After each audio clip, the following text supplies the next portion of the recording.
अक्सर होता क्या है, जब भी घर में लाल मसूर की दाल बनाई जाती है ना, तो घर के बड़े बूढ़े बच्चे खाने में कितने ही नखरे दिखाते हैं भाई, पूछो ही मत ना।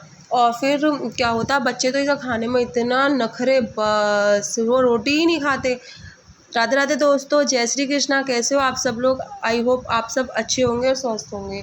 अब मैं ये दाल बना रही हूँ, आप इसे देखते जाइए, और जैसे मैं बना रही हूँ ना, ऐसे ही आप बनाना। खाने में क्या ही गजब बनती है भाई। आपको तो पता है, आज है सिप्तेरस, मेरा था सिप्तेरस का व्रत। तो मैंने अपने बच्चे और अपने हस्बैंड जी के लिए बनाई थी लाल मसूर की दाल।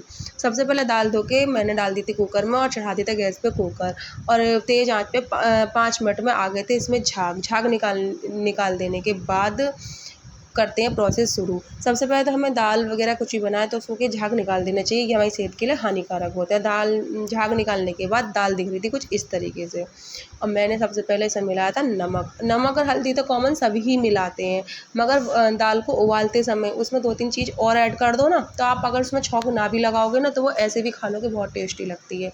नमक मिलाने के बाद मैंने इसमें मिला दी थी हींग, हल्दी पाउडर और 1 चम्मच देसी घी।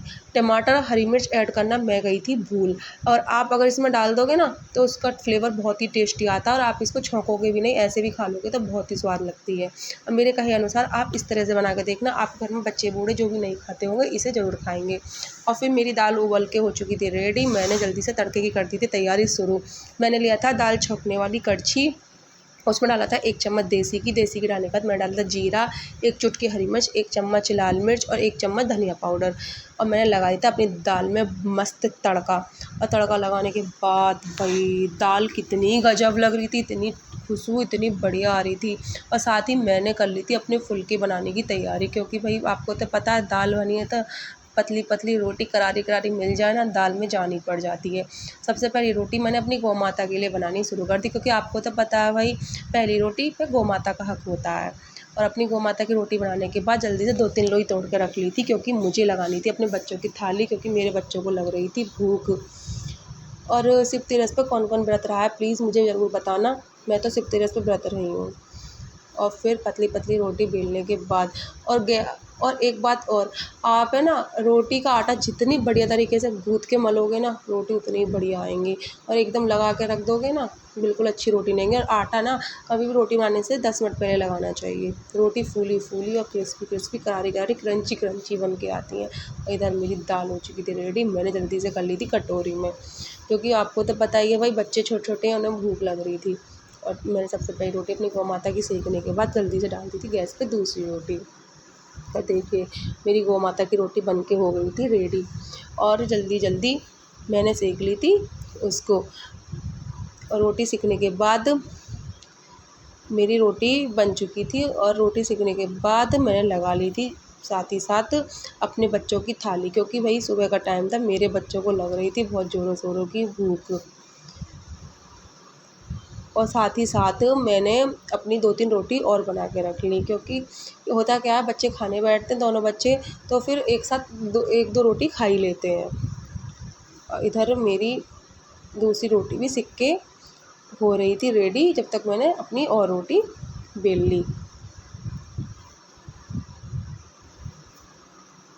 देखिए क्या बढ़िया तरीके से रोटी बेलनी है।